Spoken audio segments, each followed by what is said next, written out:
¿Qué tal, amigos? Buenas noches. Veréis, el año pasado, o quizá hace un poquito más de un año, subimos a nuestro perfil de Facebook y también a YouTube, a nuestro canal de YouTube, un videoblog que se titulaba Morir en una embarcación de recreo, en el cual yo relataba siniestros en cuya investigación había participado y en los cuales se había producido la muerte de uno o más tripulantes o habían sufrido heridas muy graves. Hubo mucha gente que me escribió y me decía que se había quedado sorprendido porque no sabían que en el mundo de la náutica deportiva pues se produjeran también siniestros mortales como en el mundo del automóvil, ¿verdad? El pasado lunes, seguramente lo habréis oído hasta la saciedad en los medios de comunicación, un barco de recreo que estaba haciendo una excursión de buceo con 33 buzos y 6 tripulantes, un barco de recreo pero con fines comerciales, tripulado por tripulantes profesionales, que se llamaba el Conception, sufrió un incendio a bordo y murieron 34 personas. Todavía no han aparecido todos los cadáveres. Se desconocen las circunstancias en las cuales se produjo el incendio, no se sabe exactamente lo que ha pasado. La Guardia Costera de los Estados Unidos, que es el organismo competente en ese país, lo está investigando, pero aún no sabemos lo que ha sucedido. Yo tengo mucha curiosidad por leer el informe oficial y ver qué es lo que ha pasado en este asunto tan trágico que ha dejado conmocionado al mundo náutico de los Estados Unidos. En Estados Unidos el negocio náutico es importantísimo, ¿no? Sobre todo en estados como Florida o como California. Este accidente ha ocurrido en California.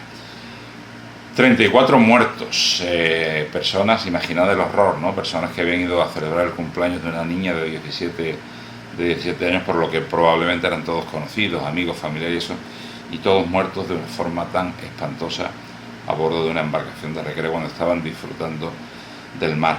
No es el único accidente que ha pasado, un accidente gordo que ha pasado en los Estados Unidos en el mundo de la náutica deportiva. Han ocurrido muchos, entre otras cosas porque los Estados Unidos tienen una flota de embarcaciones de recreo enorme y hay muchísima cultura de navegación de recreo. Os voy a leer, si me permitís, un párrafo de este libro, Rescue at Sea. Es uno de mis libros sobre temas marítimos favoritos. Está escrito por John M. Waters, un capitán retirado del servicio de guardacostas, y tiene un capítulo que se titula La Cámara de los Horrores, en el cual detalla casos de este tipo que han ocurrido en los Estados Unidos y que de los cuales en España no se sabe nada porque es cierto que aquí no han ocurrido accidentes mortales tan graves. Si me permitís, os voy a leer un pequeño párrafo, como os he dicho, que os va a hacer entender lo peligroso que puede llegar a ser en determinadas circunstancias la navegación en una embarcación de recreo. En el lago Talking, en Florida, un grupo de una iglesia estaba celebrando un picnic. Traduzco directamente del inglés porque no está traducido al español, disculpad si titubeo en algún lado para darle sentido. Algunos de los miembros habían alquilado un bote de fondo plano de 15 metros de eslora, de madera, con un pequeño motor fuera a borda de 6 caballos de potencia, lo suficiente para no ser peligroso. Eso se refiere a que estos botes, como normalmente los alquilan personas que no tienen conocimiento náutico, no tienen titulación, les ponen un motorcito muy pequeño pues para que no puedan sufrir un accidente por el mal uso del barco. El tiempo era ideal y el agua estaba en calma. Había otras muchas embarcaciones alrededor y no había ningún tipo de indicación de peligro. Joseph Bowie era un diácono de la iglesia, un hombre ampliamente conocido. Después de dar un paseo a 4 adolescentes con el bote, preguntó a los niños pequeños del picnic si querían pasear también. 18 de ellos subieron a bordo. Fijaos lo que está diciendo Dios, 18 niños pequeños más el adulto a bordo de un bote de 15 pies de eslora. Algunos se sentaron en el fondo del bote, mientras que otros se sentaron en la borda con sus pies y sus piernas colgando por fuera. En el momento en que dejaron la costa, el bote, que solamente tenía un francobordo de entre 2 y 6 pulgadas, el francobordo es la distancia que hay. Esto explica de una forma muy sencilla. Desde la línea de flotación, desde el agua, hasta la borda del barco. Que solo tenía un francobordo de 2 a 6 pulgadas. No había equipo de salvamento y ninguno de los niños sabía nadar. Lo que ocurrió exactamente no se conoce, pero justo En el momento en que el barco empezó a hacer agua, le empezó a entrar agua, los niños comenzaron a moverse y a saltar. Con tan poco francobordo no había margen para la seguridad. El bote se hundió rápidamente y todos fueron arrojados al agua.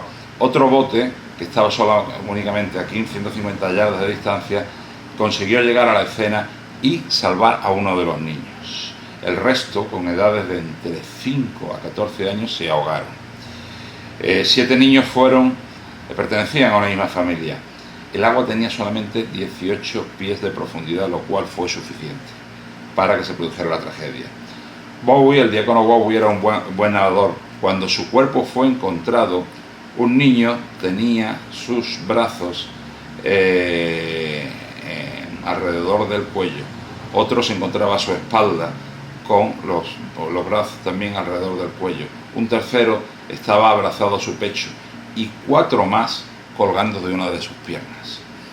Fijaos el horror que se puede producir en un barquito de recreo de 15 pies de eslora en un lago, en un pantano, con el agua completamente en calma. Os recuerdo también que en el año 1998 en el lago de Bañolas se hundió un barco de recreo, un barco de paseo, una golondrina, y murieron 20 jubilados, con el barco pegando prácticamente al muelle.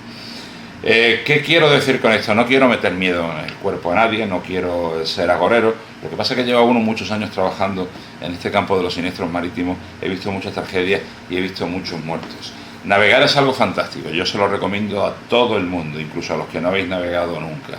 Os va a abrir unos nuevos horizontes y unas nuevas expectativas que no os podéis ni imaginar, y os lo recomiendo, pero hay que hacerlo con seguridad y hay que sacarte el título correspondiente y hay que hacerlo con seguridad y hay que aprender todas las medidas de seguridad, de salvamento, todas las medidas para la seguridad de la vida humana en la mar, que hoy en día existen, que son muchas. La gente, yo los veo muchas veces con las motos acuáticas y con los barcos en la playa cuando llega el verano, y a mí se me ponen los pelos de punta. Digo, pero ¿cómo pueden ser tan irresponsables? ¿Cómo pueden gobernar una embarcación de recreo de ese tipo? Simplemente este videoblog es una continuación del otro y es para haceros ver que el peligro en el mar, en el río, en pantanos, navegando, existe y hay que tenerlo en cuenta. Lo que pasa es que no estamos acostumbrados a él, como ocurre con los accidentes de circulación que se han convertido trágicamente en algo muy, muy cotidiano para todos nosotros. Repito, os animo a navegar, es algo fantástico, pero por favor, navegar siempre con cabeza y con seguridad. Y cuando alquiléis una embarcación de estas de charter y tal, procurad hacerlo con empresas reconocidas, y si tenéis que pedirle la documentación para ver que lo tienen todo en regla, pedírselo, no os cortéis, os va la vida en ello. Próximo videoblog empezamos con el centenario del Valvanera, que se va a cumplir dentro de 3 días. Voy a empezar contándoos cómo me involucré en mi vida con esta historia apasionante del Valvanera. Buen domingo y abrazos marineros a todos vosotros.